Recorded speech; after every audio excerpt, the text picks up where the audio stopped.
बेथ' बिराद दुखुनि बाथ्रा गोबां जोंनि मावना जाग्रा बाला अन्थाइ सालिना जाग्रा बिथांमोना दिनै खामानि मावनो मोनाखै फारसेथिं सरकारनि जिथु बेबस्था जि नियम बे नियम बायदियै माइनिं खालामाखै जायगा जायगा ओरैबायदि गोथौ गोथौ जावखाबाय इसोरा दा खालामथों जुदि बोरैबा दैबानाफोर फैयोब्ला मबेबा गामिया खिन्थु माने लांजोबगोन आरो गामिफोरखौ नैथियाव जोंहा बिथां EMनि दैदेननायाव जों खोनादों गोबां दालालफोर सिन्डिकेट बानायबाय बालि ट्राक मोनसे ट्रेक्टर मोनसे लाबोयोबानो माने 1000-1500 एक्सट्रा बिथांमोना लानायखौ जों खोनादों आरो माने बे बिराद दुखुनांथावना दायो सोरबा न' लुनोबाबो सिगाङाव जुदि ट्रेक्टर मोनसेयाव 3000 मोनोमोनब्ला दायो 5000 होनांगौ दा नैबिदि अबस्था जायनि कारनाव बेबायदि अयनायखौ नुनानै हयथ' बेबस्था लादों आरो महलफ्रा बन्द जाजोबदों आंथ' खोनादों उदालगुरियावहाय जेसेबां जोंनि ट्राकनि मालिक डाम्पारनि मालिक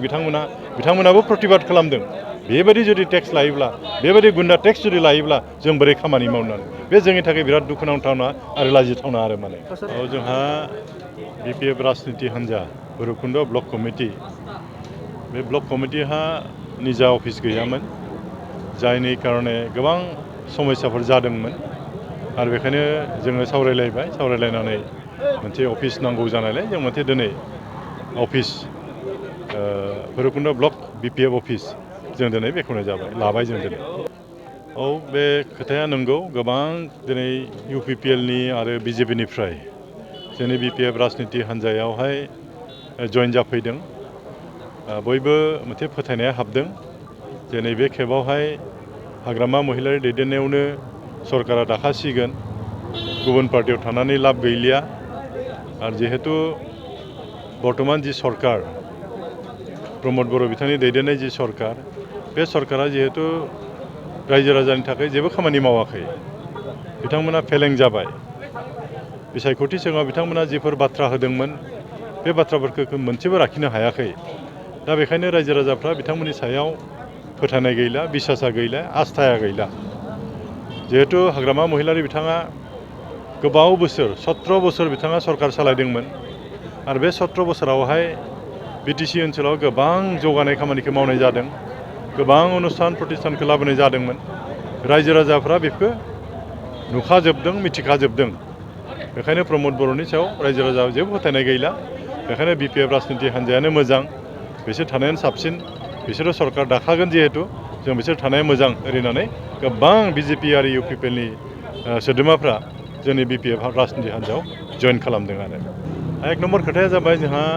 BTCखौ बासायथारनांगोन मानो होनब्ला BTCखौ जों ओरैनो मोनाखै BTC ओनसोलनि रायजो राजाफ्रा गोबां बे BTC लाबोनायाव सेक्रिफाइस खालामनो गोनां जादों दा जों नुनो मोनबाय जे प्रमद बर' दैदेननाय जि सरकार बे सरकारा BTCनि जिखिनि क्षमतामोन जिखिनि खामानि मावनांगौमोन BTCनि जुगिदि मोनसेबो खामानिखौ बिथांमोना मावनो हायासै आरो BTCनि होखानाय क्षमता बे क्षमताखौबो खोमानो जों थांगासिनो दङ आरो माने दा बेखायनो साफ्रोमबो बर' रायजो राजाफ्रा उपलब्धि खालामदों BTCखौ बासायथारनांगौ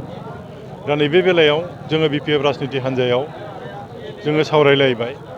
दा बेखायनो माखासे सिनियर मानसि जायफोरा एसे अभिगता दङ बिथांमोनखौ जों गेलेहोनांगौ आरो BTCखौ मोजां सालायनांगौ BTCनि जि मोनखानाय जि क्षमता बेखौ जों जायखिजाया लाबोफिननांगौ आरो दा बेखायनो नैबे भैरबकुन्द ब्लक